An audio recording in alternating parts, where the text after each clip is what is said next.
Welcome back to the channel. We got the 2026 conference title Dom picks. Let's start off with the AFC title game, the New England Patriots and the Denver Broncos. Let's begin with the biggest storyline coming into this matchup, and that's Jarrett Stidham being the starter after Bo Nix goes down with a season-ending ankle injury. For Stidham, this is his first start in over 2 years, and it'll be his first postseason start. He does have some experience as a starting quarterback. He has started for the Las Vegas Raiders, and prior to Bo Nix being drafted, he started a few games for the Denver Broncos. He does have some postseason experience as well, ironically, doing his tenure with the Patriots, playing behind Tom Brady in 2019. For Jarrett Stidham, there's no pressure on him to be an elite quarterback.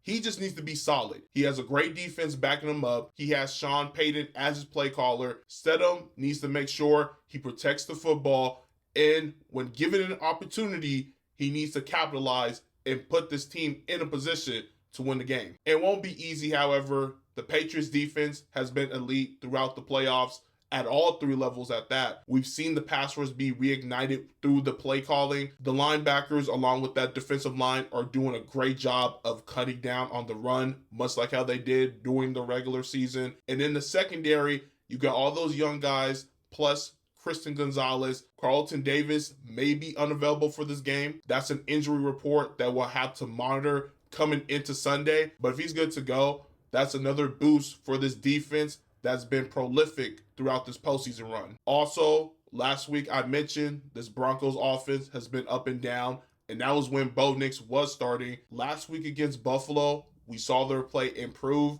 Sean Payton also opened up the play calling a little bit more. I expect that to be the case in this one, especially to keep the New England Patriots on their toes. It's rumored J.K. Dobbins should be coming off of IR to make his return this Sunday. It would be crucial to have Dobbins back to take pressure off of Stidham, and you get that 1-2 punch with your rookie running back, R.J. Harvey. That would further allow Sean Payton to dig into his bag of tricks. My X factor for the Broncos offense is Courtland Sutton, and last week he did have the greatest performance. He showed up when it counted. This week, they need him to show up for all 60 minutes. If he does, that would give the Denver Broncos a better chance at winning this game. If he struggles, along with the rest of the receiving core, it's going to be a difficult outing for Jarrett Stidham. Looking over at the New England side, there's been a lot of criticism for this being an easy path to the Super Bowl. My counter argument, they were last place last year in the AFC East. So, of course, they're going to get a lighter schedule,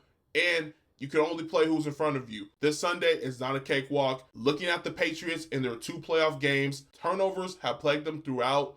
They've yet to be burned by them, but playing against that Denver defense, who forced 5 turnovers last week and led the league in sacks, who's to say they can't score off of a takeaway? But most importantly, they would give their backup quarterback a short field to play with. Drake Maye has to do a better job at protecting the football. The offensive line needs to step up and give him a pocket to play with. For my Dom pick, I'm taking the New England Patriots. Backup quarterback play will be too much to overcome for the Denver Broncos. I believe the Broncos defense can keep this game close. It comes down to whether or not Stidham can protect the football and capitalize on his opportunities. If he does that, Denver has a great shot at winning this game, but I lean with Drake Maye and the offensive unit in New England. Yes, they've had problems with turnovers.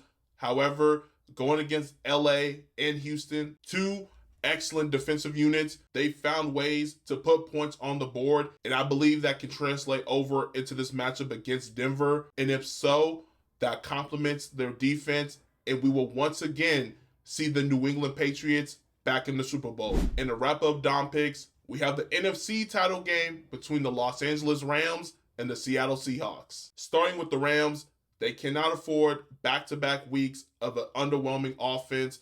In Chicago, they were able to get away with it. Playing against the Seattle defense, Sean McVay and his play calling has to be at his best. Also, playing against the Seahawks, they've shown they can play at all 3 phases. Last week, the kickoff return for the touchdown literally closed the game on San Fran. The Rams and special teams has been a conflict all season long. If you go back to the last meeting between these two squads, A punt return touchdown from Raheem Shaheed changed the whole dynamic of that ball game and sparked a comeback for the Seattle Seahawks. For Matthew Stafford and that offense, they need to focus on staying ahead of the sticks. If they get behind and it's 3rd and long, that's advantage to Seattle because they have the pass rush to turn loose and get after Stafford.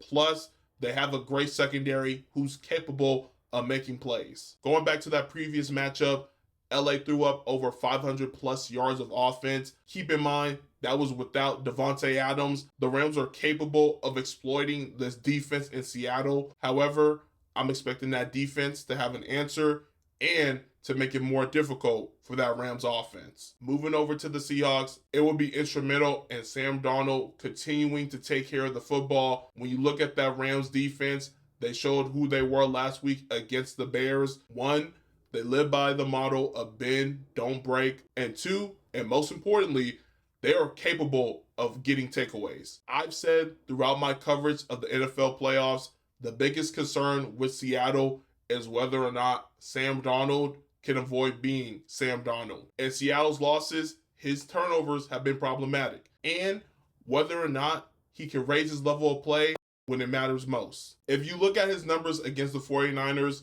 his performance did not stand out. The key, however, is that he did not turn the ball over. This week against the Rams, the Seahawks will need more out of Sam Darnold, and we'll see how much that oblique injury is plaguing him. With more rest and treatment over the last week, he should be much better. Plus, when you look at the matchup, as I've already mentioned, you can move the ball against them. It's going to come down to whether or not you finish drives with a touchdown rather than a field goal. The Seattle offense has the weapons to do that. JSN had an all-pro year. Cooper Kupp had a resurgence last week where he looked like the Super Bowl MVP version of himself. The run game will be key.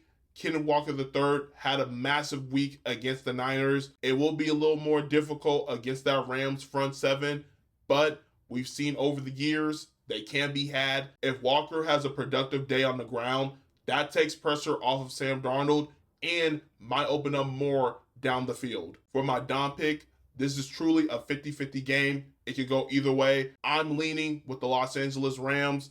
I trust Matthew Stafford more than Sam Darnold. I'm not expecting an offensive explosion from the Rams, but I believe that offensive unit can produce just enough to overcome the Seattle defense, who have the tools on paper to not only give them problems, but to slow them down.